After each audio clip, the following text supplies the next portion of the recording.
Hey guys, I am fresh from a workout in the park, my favorite park, which I've been strolling around and enjoying, knowing that it's my last week here in Lisbon.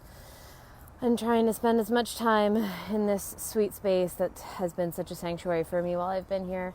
I'll give you a little view. It is just so stinking gorgeous. It really is.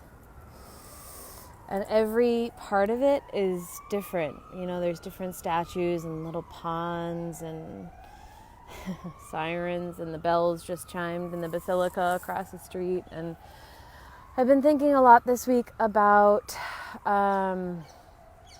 like the depths and the things that are ready to come up and be released, because the Scorpio full moon that happened on Saturday, Scorpio is always a really powerful full moon because it's about death and rebirth and transformation. So it's this really powerful time for us to look at what no longer is in alignment with us, what's no longer serving us. And you know, we say that a lot in spirituality, but like it's hard sometimes to figure out like what that is, or even think about something that like we don't already know about ourselves. Like we have these automatics that we go to that are like, oh yeah, I'm gonna, let go of grief, or I'm gonna let go of the way that I attach to being a victim, or like we have these go-to answers sometimes for what we think of when it's time to release something.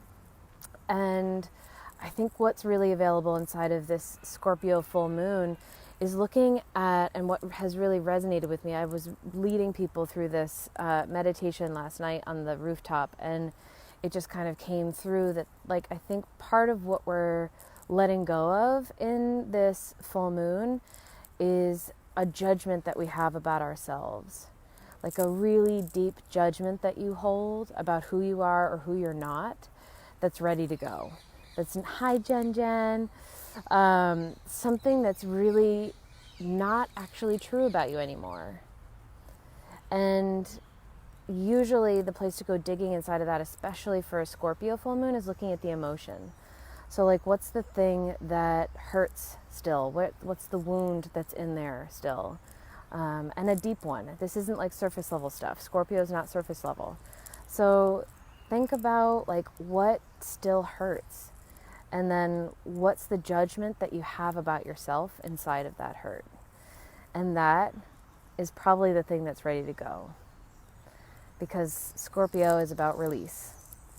You know, if you stew inside of the Scorpio energy, it just festers. So it's like getting a hold of the thing that is no longer in alignment with you and actually letting it go. And the other thing that I was talking about with the guys last night was that, like, in letting it go, it's not fixing it, it's not getting rid of it, it's not saying that's no longer a part of who you are. It's just maybe going to show up differently, or look differently, or feel differently, or you might be different in it the next time it comes up. You know, like, it's not about, like, okay, I'm no longer that, and my goal is to become this, like, divine, perfect human being, which is kind of like a little pun, because we're human beings, and we are varied and layered, and that's the beauty of it, because if we were perfect, life would be extremely boring. We wouldn't be learning anything. So in this very emotional, very deep Scorpio full moon, what transformation do you want to choose? Because that's actually the power in it. Like, our bodies do react instinctively and naturally and intuitively to the full moon. We're 80% water. We move and ebb and flow with the tide, just like with the moon. So what is it that is stirring and bubbling and waving inside of you that's ready to go with this new moon? Give it intention and choose it. The choosing is actually where the power comes from. And just knowing that, oh, this is a Scorpio full moon. How can I really use that as a tool? Astrology isn't actually a science or a religion or like some woo-woo thing. It's actually just another tool for understanding yourself better. So how can you harness this full moon and understand maybe what the deeper wound is that's looking to be healed and let go? get curious. And also, like, if you need support during this time, reach out, because it is a little wavy. It's wavy and it's bubbly. It's bubbling up some of our deeper stuff. So if you need support in that, let me know. And you're also not the only one going through it. That's the other beautiful thing about astrology, is that it lets you know you're not alone and you're not crazy in the fact that you feel a little wackadoo this week. Hi, Louise. Oh, Jen, thank you. You're so wonderful. I love you.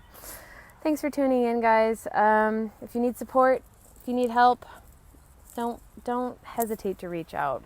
We're in this together. And I'll be, good to see you too, Louise. I'll be tuning in a bunch this week as I transition out of this amazing city that I love so much and into Valencia.